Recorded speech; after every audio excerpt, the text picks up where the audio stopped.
Let me take you all back to August 1994.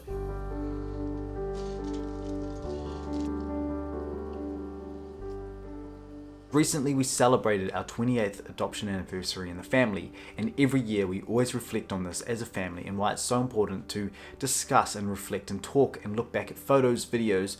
All of that is so important for all of us because every year we get older, of course, but every year we always look back and think about the memories as a child. And I don't remember anything, of course, from the orphanage, and this is where I want to talk about the few little regrets here and there, but the mindset I had as a child adopted from Russia compared to growing older, and how much more I wanted to build back that relationship with my roots, with my culture, with my blood. All of that, I only realized that later on in life. When I was a child, I remember very clearly being in primary school. The last thing I really wanted to talk about a lot was, I guess, where I came from. My brother and I, we always didn't really talk about it too much. We talked about it here and there, especially with my name being Sasha. That's actually my first name. Alexander is my middle name. So when I was in primary school, a lot of kids asked me, like, where's your name? Where did your name come from? Or you got a very different name. And my brother was Andre, and we had very unique names in school. And for myself, I try to push myself away from that. As a child, I really was not interested at all with talking about where I came from. It was a thing that I just wanted to push away. And I think the reason is nothing to do with my family. My parents always had videos and photos and things like that to always show us and always told us the story as kids. But I think as children, I said to myself always, I was just thinking often, I am just not really interested in learning about the place where I left. I left this country. I don't really know if I want to have anything to do with it anymore. That was my mindset as a child. And when I grew up further, I got into intermediate school, I grew older, I started to really connect and be proud of my Russian roots and my Russian blood. And for myself, I wanted to connect more with that, but it took a little bit of time for me to build up that trust in where I came from. And with my family always throwing their support out all the time, I was overwhelmed with support, and it was just so incredible. I wanted to have that. If I didn't have my parents' support, it would have been a lot more difficult and a lot more hard for me to comprehend, to take the next step, to finding anything about my birth family or finding anything out about the country I came from. So when I was a child, I got asked often, do you want to learn the Russian language? And as a child, it was a big no. It was always no. I don't want anything to do with this language. I really don't want to come across anybody that is maybe a big Russian official, or I don't really want to get involved in that. I just want to stay away. I'm with my family now. This is how I thought as a child. And I think it's very common for a lot of adoptees to sort of think about that, but also it depends on the age that you're adopted out of. It's going to be different for everybody. If you're adopted out at a later age, you'll be telling yourself, why am I not back in the country I came from? Or why am I not back in the family I came from? Because you remember a lot. But I didn't remember anything from this country leaving at the age of 2. So a lot of my memories they were gone. So it was like a fresh start for me in a new country. And I thought to myself, look, as a child, I'm in this new country. I'm going to stick with this, and this is my life now. But I knew that growing up older, I started to get a big interest in the country I came from, which was Russia.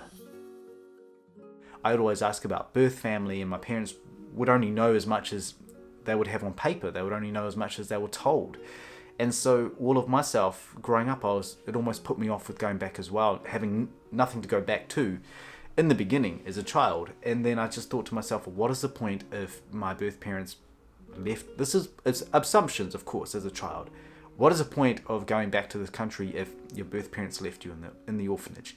This is what I thought as a child. And that's one thing that really struck me a lot as a kid.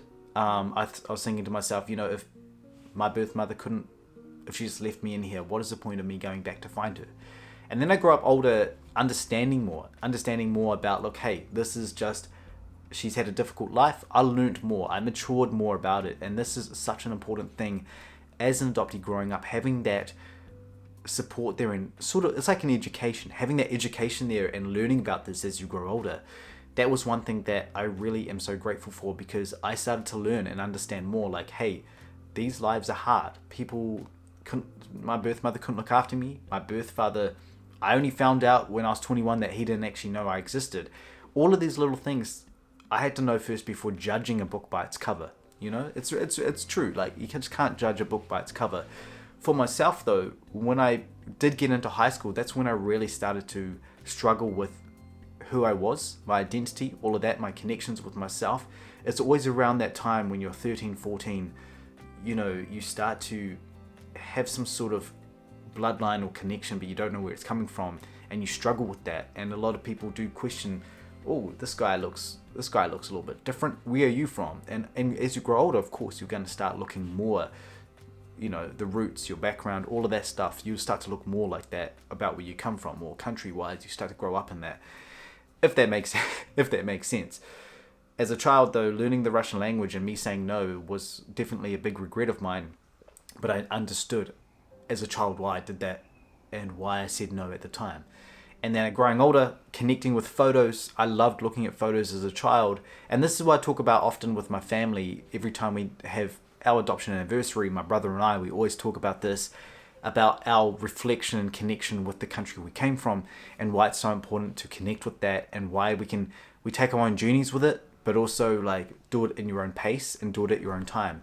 If I was ever forced, and I never was, if I was ever forced to go and push myself to go to a country where you've come from, or your birth country, as a child, and you see things that you don't really want to see or you don't understand, that can be so difficult for a child to take on, and that can actually make things worse, and that can make things, for example, if you are 10 years old and you're still learning about where you've come from, and your family take you back to your birth country, and I'm not saying it's wrong at all, I'm just saying like it's good to learn a little bit more first before doing that, and just reflecting more and doing a little bit of research first before connecting with a family member that may be going through some struggles. And it's good for them to grow up first and learn more about that first. If they're going through some struggles or connections or personal problems, all of that stuff should be reflected on and educated more as you're growing older, as a child. Otherwise, it makes things a little bit more harder, because you can come back to your country, New Zealand, for example, come back as a 10-year-old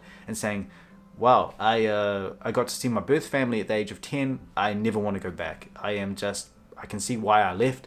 That's not really the right answer. You want to tell yourself, look, I need to learn about this first. I want to grow up older and do what I can and connect with that. And so that's so vitally important. Of course, it's so vitally important. And everyone has a different path, different journey, and different timeline. And I always say, when you're in your teenage years, those are the years that you can start learning about more where you come from. And then when you hit your 20s, then you can decide about taking the next step, whether you want to or you don't. So that's how I look at it. And I think that's a big part of every journey. But every journey is different. Every journey is so different. 28 years, my adoption anniversary, 2022, and coming up 30 years. It's crazy, it's insane. And life goes on, you know, another year, more of that. More of me connecting with my roots, more connecting with my background, my identity, all of that, all of myself. Thank you all so much. And please, click subscribe on my channel if you've not yet. Click subscribe, and check me out on social media if you have not checked me out on there. So thank you all so much. Look after yourselves. Take care. And until next time, до свидания. Пока. Спасибо.